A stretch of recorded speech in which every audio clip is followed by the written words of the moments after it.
I stood in the glass boardroom on the 80th floor in Chicago, gripping a fountain pen that could erase a billion-dollar empire. The woman sitting across from me, the most powerful female billionaire in America, stared at me with absolute terror. She had no idea that to reach this exact moment, I had to sacrifice every bitter memory of my father and take a flight to Zurich to unearth the most expensive lie of our century. Hello, everyone. Before today's story begins, we'd like to share a quick message. YouTube recently removed our monetization, cutting off our income. If you enjoy this story, we humbly ask for just $1 to help pay our staff so they can make a living and keep creating for you. Thank you for saving us. Now, let's begin the story. My name is Delilah Hawkins.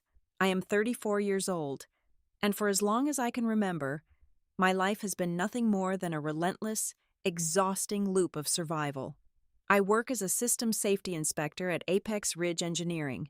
It is a title that sounds far more prestigious than the reality of the job. My daily routine consists of staring at structural blueprints and stress test data in a windowless cubicle until my vision blurs, desperately trying to find the one invisible, fatal flaw that could bring a suspension bridge crumbling down. I suppose I'm exceptionally good at finding broken systems.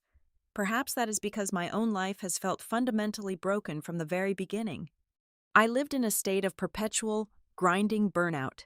I ran on stale gas station coffee and rarely managed more than 4 hours of sleep a night. The dark circles under my eyes were permanent fixtures, carved deep into my face by the crushing, suffocating weight of American medical debt. When my mother passed away 2 years ago from a bizarre, aggressively degenerative respiratory disease, she did not just leave behind a grieving daughter, she left behind a mountain of unpaid hospital bills, predatory loan notices, and insurance rejections. The corporate healthcare machine does not care about your personal tragedy. It only cares about extracting its monthly payments. I was drowning in a sea of final notice envelopes, trapped in a gray, lifeless suburb on the outskirts of Chicago. The only emotion I had left that was stronger than my physical fatigue was my bitterness. It sat like a cold, hard stone in the center of my chest, reserved exclusively for the man whose face I had never even seen in a photograph. My father. He walked out on us when I was just a newborn infant, actively trading his family for the glittering promise of extreme wealth and high society status.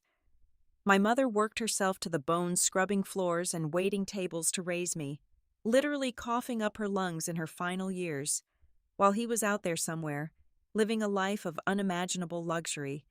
I hated him with a quiet, burning intensity that never faded. It happened on a pouring Tuesday afternoon. I was stuck in a dead-stop traffic jam on the interstate, the heavy rain hammering violently against the cracked windshield of my rusted, 20-year-old sedan. The car heater was completely broken, and I sat there shivering in my damp coat, mentally calculating how I could possibly stretch my last $20 to buy groceries before my next paycheck arrived. That was exactly when my phone buzzed in the cup holder. I glanced down at the shattered screen. The caller identification displayed a strange, international country code. Normally, I would immediately ignore it, but the soul-crushing monotony of the traffic jam made me reach out and grab the device. I swiped the screen to accept the call. "Hello," I muttered, my voice hoarse and exhausted. "Am I speaking with Miss Delilah Hawkins?" The voice on the other end of the line was incredibly smooth, impossibly polite, and carried a crisp, refined European accent. "Who is this?" I asked, leaning my heavy head against the cold, worn steering wheel. "My name is Elias Thorne. I am a private attorney calling from Zurich, Switzerland. I am reaching out to you today regarding the estate of my late client, Julian Sterling. I believe I am speaking to his sole, rightful heir." A sharp, intensely bitter laugh escaped my lips. Julian Sterling. I knew the name, of course, but hearing it spoken aloud by a total stranger felt like a sick, twisted joke. "Look, mister," I sighed heavily, rubbing my aching temples. "I do not know how you got this cell phone number, but your timing is absolutely terrible. I have $0 in my checking account. If this is some elaborate, high-tech scam to drain my non-existent funds, You picked the wrong desperate millennial. Do us both a favor and lose my number. I pulled the phone away from my ear, my thumb hovering aggressively over the red end call button. Right before I could sever the connection, his voice snapped through the tiny phone speaker, suddenly sharp, commanding, and urgent. Your social security number is, he began, forcefully rattling off the exact 9 digits of my government identity without missing a single beat. I froze completely, all the blood rapidly drained from my face, leaving me feeling icy cold in the damp, claustrophobic car. Your father has left you $85 million, Elias Thorne stated clearly, the massive numbers hanging heavy in the humid air of my vehicle. But you must come to Zurich by this Friday. If you do not, the truth about your mother's death will be buried forever. The line went completely dead. I sat there in total silence as the relentless rain lashed against the safety glass. $85 million. The father I thoroughly despised had somehow reached out from beyond the grave. I stared blankly at the plastic dashboard, completely and utterly torn. Every logical instinct in my tired brain screamed at me to block the international number, drive home, and refuse any connection whatsoever to the traitorous coward who ruined my mother's entire existence. But his final, chilling words echoed loudly in my skull. The truth about my mother. I slowly opened my banking application. I had just enough meager, hard-earned savings to purchase a cheap economy ticket to Europe. Doing so would wipe me out completely, leaving me with absolutely nothing if this was a trap. But the system had always been broken, and for the first time in my miserable life, I had a chance to find out exactly who broke it. The flight across the Atlantic felt like an endless, grueling fever dream. I landed in Switzerland running purely on fumes, my body completely displaced by a brutal 6-hour time difference and sheer nervous exhaustion. Zurich was biting cold, wrapped tightly in a thick gray morning mist. I navigated the ancient, winding cobblestone streets of the financial district, dragging my battered, cheap suitcase behind me. There were no flashing neon signs here, no loud advertisements or glass storefronts. The private bank I was directed to did not even have a proper nameplate on its exterior. It was just a massive, centuries-old mahogany door set flawlessly into a pristine stone facade. Stepping inside was like crossing an invisible barrier into an entirely different universe. The air was heavy with the silent, suffocating scent of polished leather, expensive wax, and deeply entrenched generational power. It was the specific kind of quiet that only existed in places where wealth was measured not in thousands, but in bloodlines. I was escorted by a silent security guard in a perfectly tailored suit down a long series of dimly lit, wood-paneled corridors, descending deep into the fortified belly of the building. We eventually entered a heavily secured viewing room. One entire wall was made of thick, bulletproof glass, offering a sweeping, icy view of Lake Zurich below. Standing by the window, hands clasped behind his back, was a tall, silver-haired man. "Miss Hawkins," he said, turning around to face me. His voice was exactly the same crisp, measured tone I had heard through the cracked speaker of my phone just 3 days prior. "I am Elias Thorne. Please, sit." I dropped heavily into a dark leather armchair, my legs suddenly unable to support my own weight. "Where is the money?" I asked, my voice trembling slightly despite my best efforts to keep it steady. "You said my father left me $85 million. Elias smiled, though his eyes remained completely cold and analytical. "The money is secure in an offshore trust. But before we discuss the transfer of funds, we must discuss the source. Your father, Julian, was not the working-class nobody you grew up believing he was. He was the sole, legitimate heir to Sterling Vanguard." I stared at him, my sleep-deprived mind violently struggling to process the words. Sterling Vanguard. Every single person in America knew that name. They were a towering, untouchable corporate conglomerate, an absolute titan of chemical manufacturing and commercial real estate. Their imposing logos were plastered on skyscrapers across the country. "That is entirely impossible," I whispered, shaking my head. "It is the undeniable truth," Elias countered smoothly. walking over to the table. And the woman currently sitting on the throne of that empire, the chief executive officer, is your biological aunt, Eleanor Sterling. My stomach violently twisted into a hard knot. Eleanor Sterling was a household name, constantly featured on the glowing covers of wealthy lifestyle magazines, universally hailed as a champion of high society philanthropy and environmental charity. Do not be fooled by the extravagant charity galas and the carefully crafted media narrative, Elias continued, his tone dropping an octave. Eleanor is a ruthless, predatory wolf. She operates in the absolute darkest corners of the corporate world, and she spent decades making sure your father never claimed what was rightfully his. He reached into his breast pocket and slid a heavy, antique brass key across the polished mahogany table. It gleamed faintly under the dim, recessed lighting. "This opens his personal vault," Elias said softly. A guard wheeled in a sleek, reinforced steel safety deposit box, set it on the table between us, and silently left the room. My hands shook violently as I inserted the brass key and turned it. The heavy lid popped open with a hollow click. I fully expected to see neatly stacked bundles of foreign currency or perhaps gleaming gold bars. Instead, the deep box was almost entirely empty. Inside lay a thick stack of tightly bound, heavily redacted documents, a matte black encrypted hard drive, and a single, handwritten letter sealed inside a yellowed envelope. I reached in and broke the wax seal. The handwriting on the heavy paper was sharp and rushed. As my eyes scanned the dark ink, the entire foundation of my reality rapidly fractured. My father had never abandoned us. He had not walked away because he wanted a life of luxury or freedom. The letter detailed a terrifying, inescapable ultimatum. He had uncovered something horrifying within the upper ranks of Sterling Vanguard, something that directly threatened the lives of my mother and me.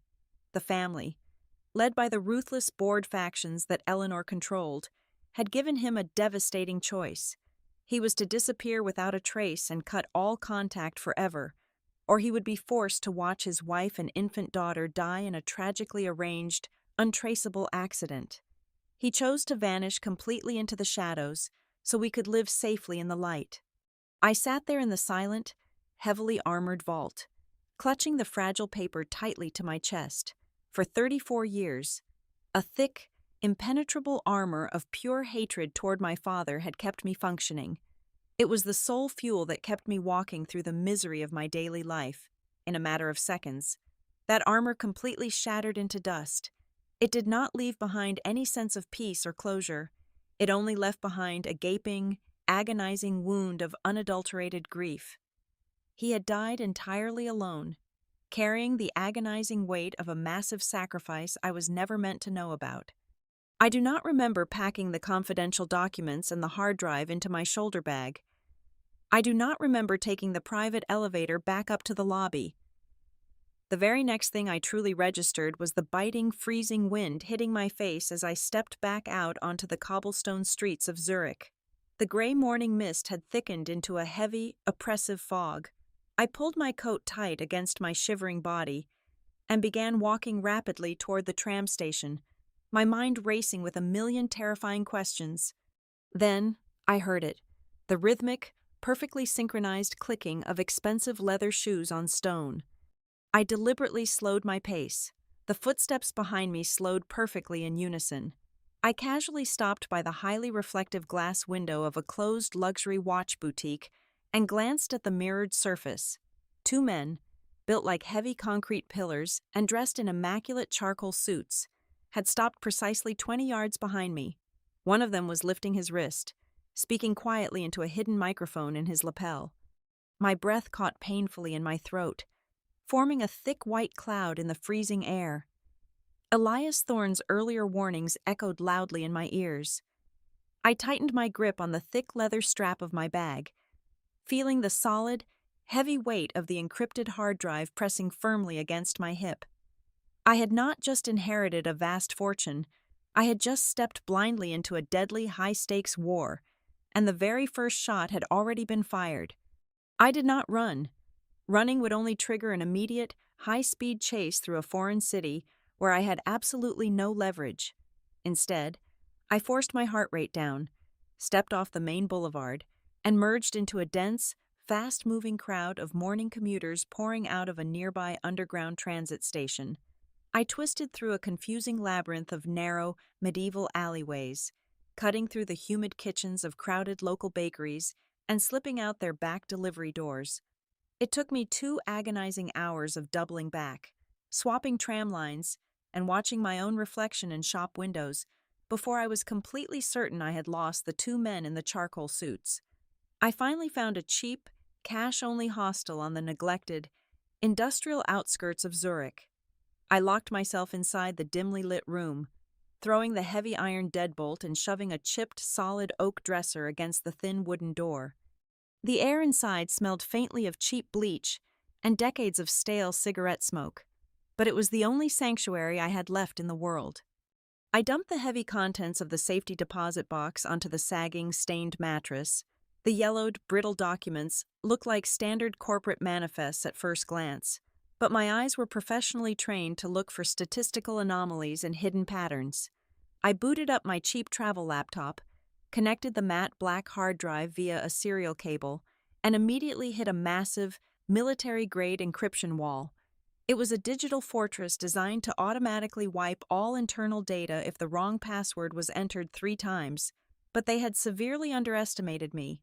At my engineering firm, my entire job was tearing apart complex digital infrastructures to find the invisible fault lines. It took me roughly 4 hours of aggressive, relentless coding, bypassing security subroutines, and executing brute force algorithms before the primary firewall finally collapsed. A massive, terrifying archive of hidden internal files instantly flooded my glowing screen. What I found hidden within those highly classified digital folders was a level of calculated evil so profound it made the blood in my veins run entirely cold. Over 20 years ago, Sterling Vanguard faced a catastrophic logistical crisis regarding thousands of tons of highly reactive, experimental chemical waste from their new agricultural pesticide division. Disposing of the hazardous material legally through federal channels would have cost the corporation hundreds of millions of dollars and completely tanked their quarterly stock prices. So, under Eleanor's direct executive orders, the board of directors created a phantom shell development company. They purchased massive tracts of cheap, undeveloped land on the far outskirts of Chicago, secretly buried the leaking, toxic steel barrels deep underground in the dead of night, and then built a sprawling, low-income suburban housing development right on top of the poisoned earth. It was the exact same neighborhood where my mother and I had lived my entire life. The files contained hundreds of internal demographic studies and suppressed environmental reports. Sterling Vanguard executives had been secretly tracking a horrifying, undeniable surge in aggressive childhood cancers and bizarre respiratory failures within our specific zip code for decades. Local government officials, environmental regulators, and even regional hospital administrators had been heavily bribed with millions of corporate dollars to look the other way and falsify public health records. Sterling Vanguard had turned my childhood home into a toxic graveyard just to protect their sacred profit margins. My mother had not died from some tragic, random genetic mutation. She had been systematically, slowly poisoned by the very ground she walked on, choking on corporate exhaust, while the people responsible slept peacefully on imported silk sheets. My father had figured it all out. The encrypted chat logs and hidden server backups showed Julian slowly, meticulously building an airtight criminal case against his own flesh and blood. He was preparing to hand the entire cache of irrefutable evidence over to federal prosecutors to secure justice for the sick woman he loved. But Eleanor was a predator, and she was always 3 steps ahead. Before he could blow the whistle, she orchestrated a brilliant, devastating legal trap. She expertly manipulated the corporate financial ledgers, framing him for massive corporate embezzlement. Worse, she planted fabricated digital evidence suggesting he was selling highly classified national trade secrets to foreign governments. She backed him into an impossible corner with the absolute threat of federal treason charges and the promised untraceable execution of his wife and infant daughter. 5 years ago, Julian was found dead in a cheap motel. The official police report, bought and paid for by the family, ruled it a tragic suicide born of overwhelming guilt. But the final audio folders on the drive contained intercepted phone calls and unauthorized wiretaps, proving it was a professionally staged assassination. Eleanor had ordered a private hit squad to drug him, stage the scene, and silence him permanently. I reached out with trembling hands and picked up the handwritten letter again. My eyes locked on the final paragraph he had desperately scribbled in his last moments. Take the $85 million. His frantic handwriting pleaded from the page. Change your identity completely, buy a quiet home at the edge of the world, and live a long, peaceful life. Do not look back, and under absolutely no circumstances should you ever go to war against Eleanor. She is untouchable. I stared at his final, desperate words. I was supposed to feel terrified. I was supposed to take the massive fortune, vanish into the shadows like a good little victim, and let the monsters win. But as I sat alone in that freezing, miserable hostel room, a strange physiological shift happened within my body. The tears I had been shedding for the tragic fate of my parents completely stopped. They dried up on my cheeks, leaving behind a vast, hollow emptiness that was rapidly filling with something else entirely. It was not a fiery, uncontrolled, screaming anger. It was a cold, absolute, and razor-sharp rage. It was the terrifying calm of a storm about to break. I looked back at the complex, interconnected flowcharts of the Sterling Vanguard corporate structure glowing brightly on my laptop screen. My entire professional life had been dedicated to finding the single point of failure in massive, seemingly perfect systems. Eleanor thought she had built an invincible empire, insulated by billions of dollars and pure ruthlessness. But my training told me the undeniable truth. Every single system has a structural vulnerability. Every heavy machine has a fatal flaw waiting to be exposed under the right amount of pressure. I did not want the $85 million to hide and live peacefully. I was going to use every single penny of it to locate her foundation and violently tear her empire down to the absolute bedrock. I flew back across the Atlantic Ocean, leaving the freezing mist of Europe behind for the rigid, concrete grid of Chicago. I did not return to my tiny, windowless cubicle at Apex Ridge Engineering. I drafted a simple 2-sentence resignation email, hit send, and permanently blocked my supervisor from contacting me. I was no longer a wage slave suffocating under medical debt. I was a ghost armed with $85 million in clean, untraceable offshore capital. I immediately siphoned off roughly $3 million of my inheritance to begin building my fortress. I bypassed all the standard security agencies and hired a highly specialized, absolutely ruthless team of independent corporate investigators and ex-military intelligence operatives. I instructed them to set up an aggressive, cross-layered security network around my physical movements and my digital footprint. I purchased disposable burner phones by the dozen, constantly cycling through them. I leased 3 separate underground safe houses located across the city using dummy corporations, making sure none of them had windows facing the main streets. I encrypted every single line of communication, utilizing decentralized networks that even federal agencies struggled to track. I was preparing for a corporate war. And in a war of this magnitude, extreme paranoia was the only thing that kept you breathing. I slept with a heavy steel crowbar under my mattress, constantly waiting for the inevitable retaliation. But I knew that hiding in the shadows would only make me prey. Eleanor thrived in the dark, utilizing secret meetings and untraceable assassins to strip her of her immense power. I had to drag this conflict out into the blinding, unforgiving spotlight of high society. On the third Friday of November, the Sterling family hosted their annual Global Environmental Initiative Gala at the Grand Art Museum downtown. It was the most exclusive, heavily guarded philanthropic event of the year. A grotesque display of fake charity designed to mask their environmental crimes.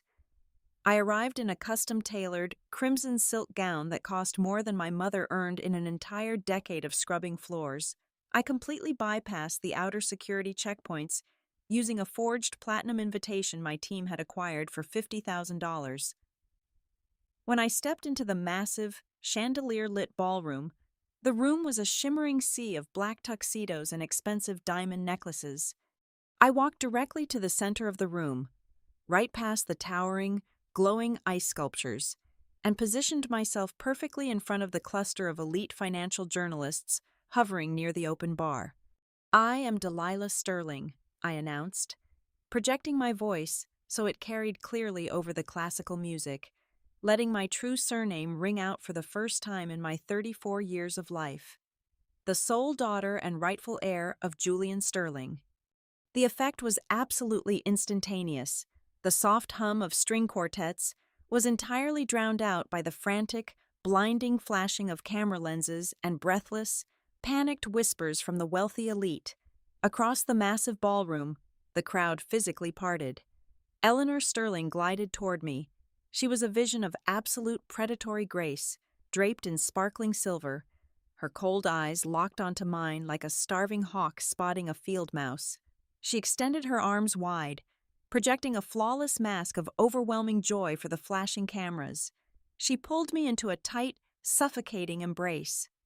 "My darling niece," she beamed loudly, ensuring the press recorded every word. Then, she leaned her cheek firmly against mine, her perfectly manicured nails digging painfully into my bare shoulder. "You foolish, arrogant little girl," she whispered directly into my ear, her voice dripping with pure, unadulterated venom. "You should have stayed in the gutter where you belong. I will completely erase your existence before Monday morning."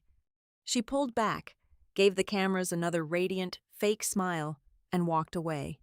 Eleanor was not making an idle threat. Her counterattack was swift, brutal, and terrifyingly efficient. By 8 o'clock the very next morning, my entire domestic financial existence was eradicated.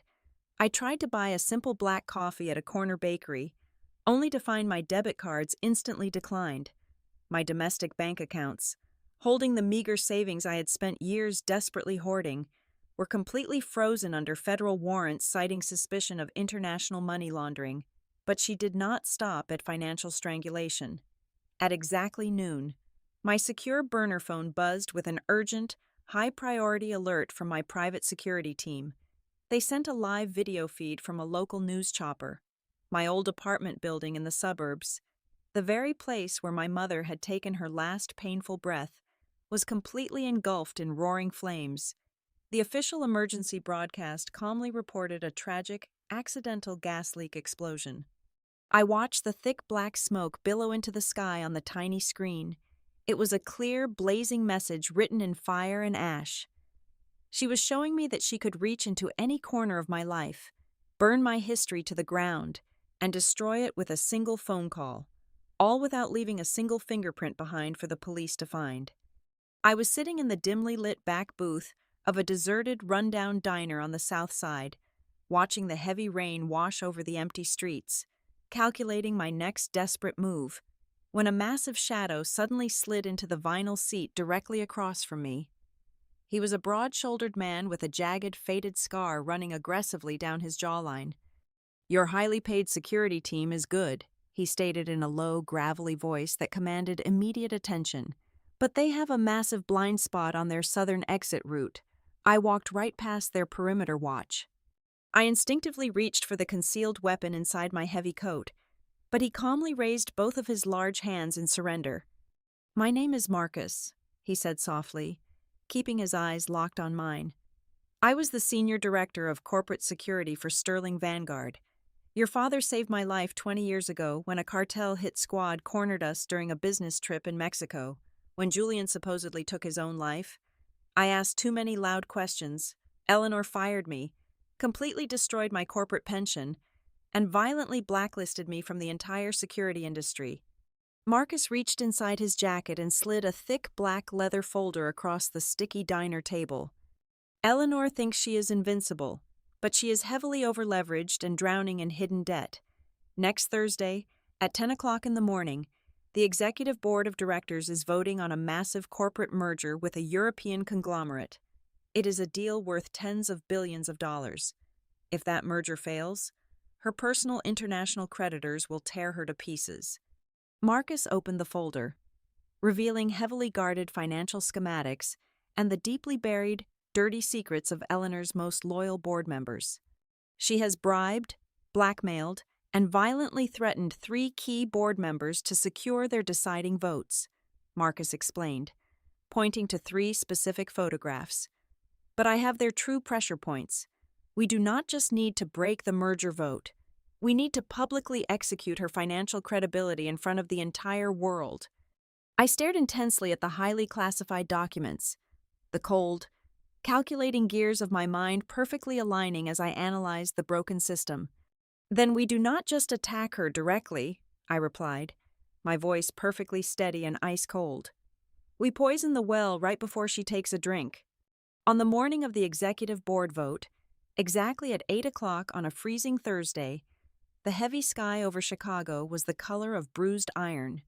I stood across the street from the towering glass monolith of the Sterling Vanguard headquarters, completely concealed by the morning rush hour crowd. My encrypted burner phone vibrated aggressively in my pocket. It was a secure text message from Marcus. He had successfully tapped into the local police scanners and federal communication frequencies.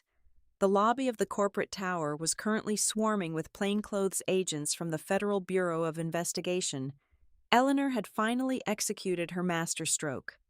Utilizing her vast network of corrupt digital security experts, she had fabricated an airtight, massive digital paper trail. The forged documents painted a completely false narrative, directly accusing me of aggressively extorting the corporation for $100 million. She framed me as a deranged, estranged relative launching a psychotic terror campaign against a beloved charitable billionaire. Her ultimate goal was to have me publicly arrested in the Grand Lobby, permanently disarmed, and entirely discredited before the merger vote began at 10 o'clock. But Eleanor had made one fatal, catastrophic miscalculation. She relied on a broken tool, and she drastically underestimated the analytical paranoia of a safety inspector. Elias Thorne, the impeccably dressed, sophisticated Swiss lawyer, was never my father's loyal confidant. He was a highly paid double agent, deeply embedded by Eleanor over 10 years ago to blindly monitor the offshore accounts and lure out any potential heirs so she could rip them out by the roots. She thought his trap was a flawless masterpiece, but I was professionally trained to look for the microscopic stress fractures in seemingly perfect structures. I had noticed the glaring anomaly during my very first night in the cheap Zurich hostel. When I decrypted the initial hard drive he gave me, I isolated the digital signature of the military-grade encryption software. It was not a standard European security protocol. It possessed a proprietary, deeply hidden watermark code patented entirely by a shadow subsidiary of Sterling Vanguard. Thorne had confidently handed me a rigged box, a digital tracking beacon disguised as salvation. He thought I was a naive, emotionally desperate millennial who would blindly trust a savior. He had absolutely no idea he was dealing with an engineer who spent her entire life reverse engineering lethal traps. I did not blindly walk into the glass lobby to be handcuffed. I bypassed the main avenues completely. I navigated through the damp, subterranean service tunnels running beneath the financial district, reaching the underground loading dock of the tower. I utilized a massive blind spot in the biometric security grid that Marcus had forcefully pried open at exactly 9:15.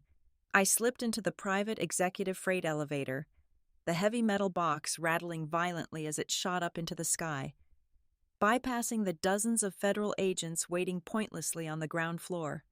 At exactly 9:55, the elevator doors slid open. I stepped out onto the 80th floor. The glass boardroom was a sickening monument to unbridled, untouchable corporate greed. The massive, polished mahogany table stretched endlessly across the room, surrounded by 12 senior board members dressed in immaculate, bespoke suits. At the very head of the table sat Eleanor. She radiated an aura of absolute, terrifying victory, fully believing she had already won the war. When the heavy, soundproof glass doors swung open and I walked inside, the bustling room went entirely dead silent. The executives stared at me in profound shock. Eleanor, however, did not look surprised at all. A slow, deeply sinister, and triumphant smile spread across her perfectly contoured face. Delilah, Eleanor purred smoothly, gesturing grandly to the empty leather chair situated at the opposite end of the long table. How incredibly bold of you to aggressively crash a highly classified, closed executive session. I assume you are here to violently demand your ransom in person before the authorities drag you away. I stood firmly at the end of the table, gripping the cold edge of the polished wood, my heart hammering violently against my ribs. I am here to vote, I said, my voice perfectly steady and echoing clearly in the vast space. As the largest individual shareholder by direct bloodline, Eleanor let out a sharp, genuinely mocking laugh that bounced off the thick glass walls. She reached into the pocket of her tailored designer blazer and dramatically produced a sleek, matte black hard drive. It was my hard drive, the exact one I had brought back from Zurich. She placed it triumphantly on the center of the table, tapping her manicured fingernail against the metal casing. You have absolutely no shares. You have zero leverage, and you have no future, Eleanor stated, her voice suddenly dripping with venomous authority. Elias Thorne is a highly compensated, very loyal employee. He flew to Chicago yesterday evening and personally handed me the absolute only copy of your pathetic little blackmail files. Right now, federal agents are standing in my lobby with a signed warrant for your immediate arrest on multiple felony charges of massive corporate extortion and domestic terrorism. It is entirely over, little girl. You brought a rusted knife to a nuclear war. I looked down at the black drive resting on the polished table. I looked up at the 12 wealthy, arrogant executives glaring at me with pure, unadulterated contempt, and then, for the first time since my mother died a painful death, I genuinely smiled. It was a cold, terrifying, and deeply hollow smile. You are absolutely right about one thing. Eleanor, I said softly, my words cutting through the tense, silent room like a serrated razor blade. I do not have a knife. I am an engineer. I know that when you find a deadly parasite deeply embedded in a system, you do not just try to cut it out, you weaponize it, and you use it to inject the fatal cure right into the heart of the host. Eleanor's smug, victorious expression faltered for a fraction of a single second. Her eyes narrowed sharply. That hard drive sitting on the table is a complete, fabricated decoy, I stated clearly, projecting my voice so every single executive could hear the undeniable truth. I knew Elias Thorne was your obedient dog the exact second I decrypted the very first file in Switzerland. I deliberately let him track my movements. I purposely let him think he successfully hacked my network and stole the master drive from my safe house 2 days ago. I needed you to feel completely, utterly untouchable today, because while you were busy gloating over a useless, shiny metal box, Marcus was physically standing inside your primary server room. Before Eleanor could even open her mouth to scream for armed security, a heavy, deafening metallic clank violently echoed through the massive room. The heavy electronic locks on the boardroom doors violently engaged, sealing us entirely inside a soundproof vault. Simultaneously, the automated, thick blackout privacy blinds rapidly slammed down over the massive floor-to-ceiling windows, instantly plunging the room into near-total darkness. "What is happening?" one of the senior board members shouted, standing up quickly in a state of sudden, absolute panic. "Security!" Eleanor shrieked, entirely abandoning her poised facade. She slammed her palm aggressively onto the red emergency panic button embedded directly into the table. Nothing happened. The entire building network was completely under the aggressive control of my team. Suddenly, the massive digital presentation screen dominating the far wall flared violently to life, casting a harsh, glaring white light across the terrified faces of the executives. It did not show the glowing financial projections for the multi-billion-dollar European merger they were about to vote on. Instead, it displayed incredibly high-resolution, undeniable scans of the suppressed environmental hazard reports from over 20 years ago.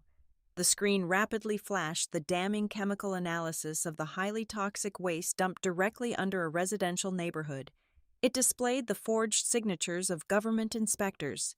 It clearly highlighted the illegal, massive financial payoffs routed through offshore shell corporations. "Turn it off immediately!" Eleanor screamed, her voice cracking with sheer terror. She desperately clawed at the master control tablet securely fastened to the table, but the glowing interface was completely locked behind a heavy firewall. The documents on the screen abruptly vanished, instantly replaced by a glaring, undeniably clear audio waveform. It was the hidden, highly classified recording my father had buried deep inside the genuine files before his death. The terrified room froze entirely as Eleanor's own cold, ruthless voice aggressively echoed through the high-fidelity surround sound speakers. "I do not care if Julian is family," the recorded voice of the billionaire hissed, the undeniable evidence hanging heavily in the dark air. "He is a catastrophic liability to this company. Make it look exactly like a tragic suicide, and ensure the local police chief receives his standard bonus payment tomorrow morning." The silence that followed in the boardroom was absolutely suffocating. Several board members physically recoiled in their expensive leather chairs, their faces rapidly draining of all color. They were perfectly fine with aggressive corporate takeovers and hostile financial maneuvers, but cold-blooded, premeditated murder and massive environmental terrorism were entirely different realities. One executive aggressively loosened his silk tie, struggling to breathe in the suddenly toxic atmosphere of the room. "You are completely insane," Eleanor breathed heavily, taking a terrified, staggering step back away from the table. "Nobody outside this locked room will ever believe a single word of this fabricated garbage." "They do not have to believe me," I replied coldly, pulling my burner phone from my coat pocket and checking the glowing digital clock. "Because at exactly 10 o'clock, Marcus completely bypassed your external firewalls, the genuine, unredacted files, the audio recordings of your murder plot, and the complete financial ledgers proving you bribed federal officials were not just uploaded to this internal screen, they were simultaneously mass emailed to the United States Securities and Exchange Commission, the directors of the Federal Bureau of Investigation, and the editorial desks of every single major national newspaper in the country." I raised my arm and pointed aggressively to the secondary digital screen mounted on the side wall. It was the live stock market ticker that constantly monitored the financial lifeblood of the empire. At 9:59, Sterling Vanguard stock was trading at a robust $150 a share. As the clock officially struck 10 o'clock, the massive data dump hit the global financial networks like a nuclear shockwave. The digital ticker violently flashed bright, bloody red. It was a catastrophic, completely unprecedented freefall. The stock plummeted from $150 down to $100 in a matter of seconds. Then it violently crashed to 80, then 45. Institutional investors, hedge fund managers, and highly aggressive algorithmic trading bots panicked simultaneously, aggressively dumping millions of shares into the open market in a desperate, frantic frenzy to escape the blast radius of the massive criminal scandal. "Look at it, Eleanor," I commanded, my voice completely devoid of any human sympathy or hesitation. "Look closely at your precious empire burning to the ground." Within 3 excruciating, agonizing minutes, billions of dollars simply ceased to exist. The massive European merger officially collapsed in real time, completely obliterating Eleanor's last chance at financial survival. The board members were aggressively screaming at each other, frantically dialing their private defense attorneys on their cell phones, but there was absolutely no cellular service available. Marcus had completely jammed the communication signals for the entire floor. They were entirely trapped in a high-tech cage of their own making, forcefully paralyzed, and forced to watch their immense wealth incinerate before their very eyes. Eleanor collapsed heavily into her leather executive chair, her hands shaking violently, her breath coming in ragged, desperate gasps. Her eyes were wide with sheer, unadulterated terror as she stared at the flashing red numbers. The invincible predator was finally caught, entirely destroyed by the absolute perfect trap. Exactly 15 minutes after the digital lockdown initiated, The heavy electronic doors of the boardroom finally clicked open. The plainclothes federal agents who had been waiting in the lobby poured into the room, their weapons drawn and badges flashing under the harsh emergency lights. But they did not walk toward me. They moved swiftly past my chair, entirely ignoring the woman they were allegedly sent to arrest. Instead, the cold steel handcuffs snapped shut around the wrists of Eleanor and the senior board members. As they forcefully escorted the screaming executives out of the glass vault, the true magnitude of the fallout began. Over the next 48 hours, Sterling Vanguard faced the largest corporate criminal investigation in American history, drowning in record-breaking federal fines and the absolute furious outrage of an entirely betrayed nation. A week later, I arranged a private visit to the federal holding facility where Eleanor was awaiting trial. She sat on the opposite side of a heavily reinforced glass partition, stripped of her sparkling silver gowns and forced into a drab, orange institutional jumpsuit. Her perfectly styled hair was a disheveled mess, but her eyes still burned with a rabid, untamed hatred. She grabbed the plastic telephone receiver and slammed it against her ear. You think you are better than me? Eleanor hissed through the receiver, her voice shaking with unchecked rage. You think you are a righteous savior. You tore down a century-old legacy in a single morning. You have the exact same cold, ruthless blood running through your veins that I do. You are a monster. Delilah, you had to become a monster to destroy me. I sat perfectly still, holding the plastic receiver loosely in my hand. I let her scream until her lungs gave out. I did not feel a single trace of anger anymore. I did not destroy you for power, Eleanor, I calmly replied, my voice completely steady and devoid of emotion. I destroyed you because you have absolutely no right to speak my parents' names. I gently placed the receiver back onto the metal hook, cutting off her frantic voice. Through the thick glass, I watched the absolute silence completely shatter the final remnants of her pride. She slumped forward, a broken, defeated woman. The highly publicized trials dragged on for months, but the inevitable conclusion arrived. As the sole legitimate blood heir, I legally inherited the vast personal fortune and the ultimate veto power over what remained of the corporate entity. I stood alone in the massive executive office on the 80th floor, looking out over the sprawling concrete grid of Chicago. I had won the war. I had avenged my parents and crushed the people who poisoned my childhood. But the victory felt incredibly hollow. The silence in the massive room was deafening. No amount of zeros in my bank account and no perfectly executed revenge plot could ever bring my mother back to life or give me the father I was robbed of. That realization fueled my final, irreversible decision. I did not keep the bloody throne. The next morning, I sent shockwaves through the entire financial world by utilizing my absolute majority shareholder rights to completely and permanently liquidate Sterling Vanguard. I ordered the corporate lawyers to dismantle the massive conglomerate piece by piece, selling off every single asset, factory, and real estate holding. I took the billions of dollars generated from the aggressive liquidation and established a massive, irrevocable medical trust fund. Every single cent was systematically directed toward compensating the families living in the poisoned suburban communities, fully covering their crushing medical debts, and funding comprehensive environmental cleanups across the country. I walked away from the empire with nothing more than the clothes on my back and a profound, overwhelming sense of peace. I wore my faded, frayed denim jacket as I tossed my single, cheap duffel bag into the back of a modest, used pickup truck. I turned the ignition key, feeling the engine rumble to life, as I drove onto the highway, leaving the gray, suffocating skyline of Chicago behind me. I glanced up at the rearview mirror. For the first time in over 30 years, the reflection staring back at me did not look tired or broken. I was finally, truly free. I smiled softly as I drove forward, disappearing into the warm, golden light of the setting sun. Thank you so much for listening to today's story. We hope you enjoyed it. As an ad-free channel, your support is what keeps us alive.